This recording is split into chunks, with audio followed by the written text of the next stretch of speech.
My phone buzzed while I was wiping a kid's name off the whiteboard, and the message preview from my dad flashed just a lowly teacher.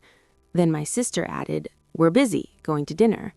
And before I could even lock the screen, my mom liked it.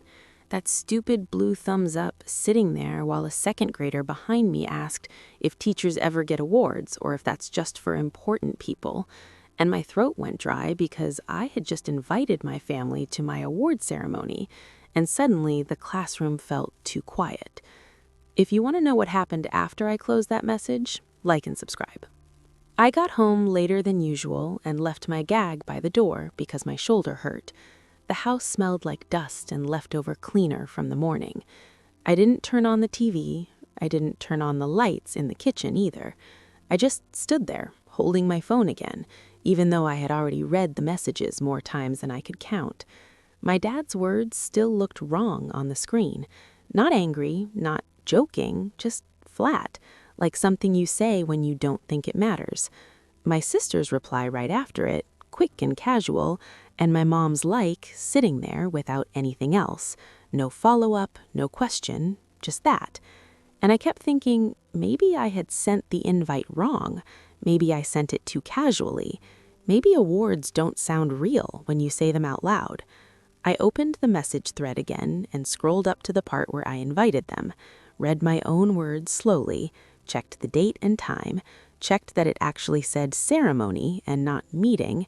My thumb hovered over the keyboard like I might explain myself, like I might add details, parking, time, address, like that would change the tone of what they already decided. I didn't type anything, though. My hands felt stiff and cold, and I realized I was still standing by the door with my coat on, so I took it off and hung it up carefully, like if I did normal things, my head would calm down. I poured a glass of water and drank it too fast, and it burned going down. I thought about texting my sister separately, just to smooth it over, something light, something that would let her joke it away. I thought about calling my mom and pretending I just wanted to check in, but I didn't want to hear her voice doing that careful thing she does when she knows something is wrong but doesn't want to say it. I sat down on the couch instead and stared at the wall, where the paint is chipped. I've been meaning to fix it for years and never do. And my phone buzzed again, and my stomach jumped, even though it was just a school email. I opened it and closed it without reading. I kept thinking about how normal this all felt, how familiar, like this was the script we always followed. I invite, they minimize, I laugh it off, we move on. I remembered holidays where my job turned into a punchline, the long summers, the easy days, the way conversations slid past me when money came up, promotions, titles, bonuses, and I realized I was already rehearsing excuses for them in my head. Dad didn't mean it that way. My sister is busy. Mom probably thought liking it was supportive. And that scared me more than the messages themselves, because it meant I was still doing the work for them without being asked. My phone was warm in my hand, and I turned it face down again and left it there. Like if I couldn't see it, the words would lose weight. But they didn't. They sat there anyway, pressing in. And I wondered why this invite felt different, why my chest felt tight this time when it usually didn't, why I kept picturing the ceremony room without them in the seats, why that image wouldn't let go. If you want to see how this small silence turned into something none of us could ignore, like and subscribe. The next day didn't start wrong. It just fell off in small ways. I woke up before my alarm and couldn't fall back asleep. The room felt colder than usual, even though the heater was on. I checked my phone first thing, and there were still no new messages from my family, which somehow felt louder than if they had said something else.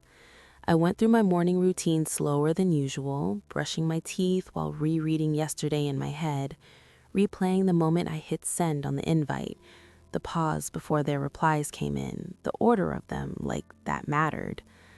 I drove to school with the radio off, and every red light felt longer. When I got to my classroom, the janitor was still mopping, and the floor smelled sharp and chemical. I waited in the hallway and scrolled again, even though I told myself I wouldn't. Nothing had changed. During first period, I kept losing my place mid-sentence, and the kids noticed. One of them asked if I was sick, and I shook my head too fast. I dropped my pen twice and didn't bend down to pick it up until a student handed it back to me. Her fingers were sticky from breakfast, and she didn't apologize. She just smiled and went back to her seat. Later that morning, the principal stopped by and asked if I was ready for tomorrow. His voice casual, like it was just another meeting, and my stomach flipped because he said the superintendent might come by and that a local reporter had already called. I nodded and said okay, even though my ears were ringing.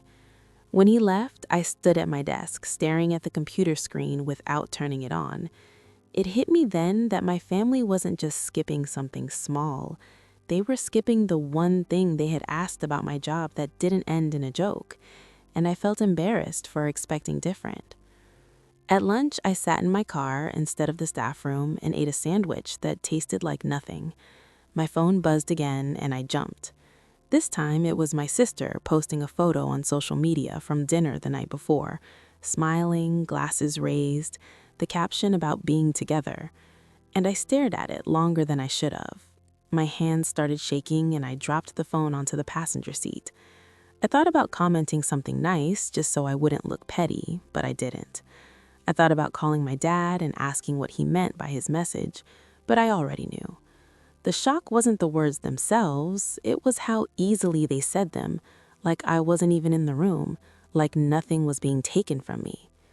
That afternoon, one of my students stayed behind after class, a quiet kid who always waits until everyone else leaves. She asked why I looked tired and then asked if teachers get nervous about important days too.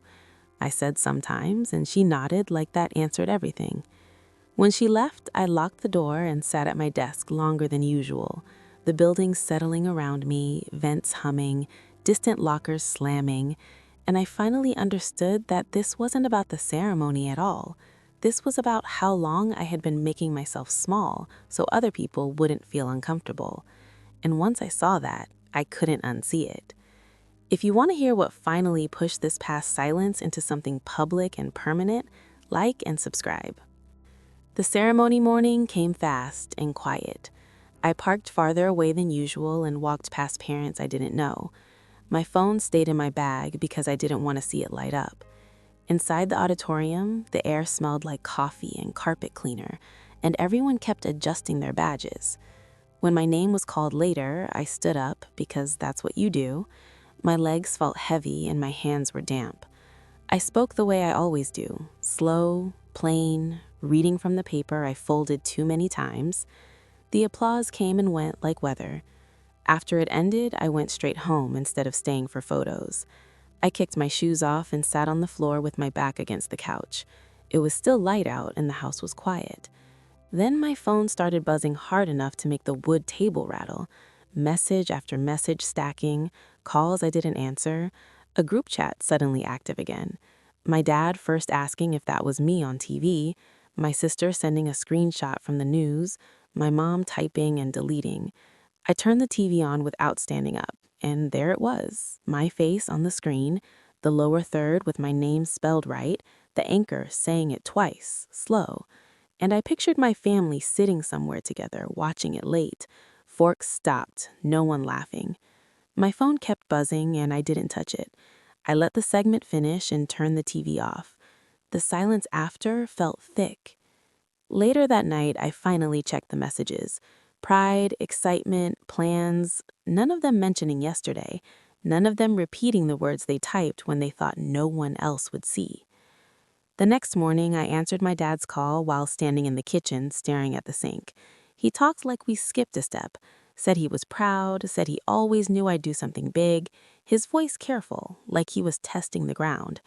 I waited until he stopped talking, and then I read his message back to him exactly as it was written.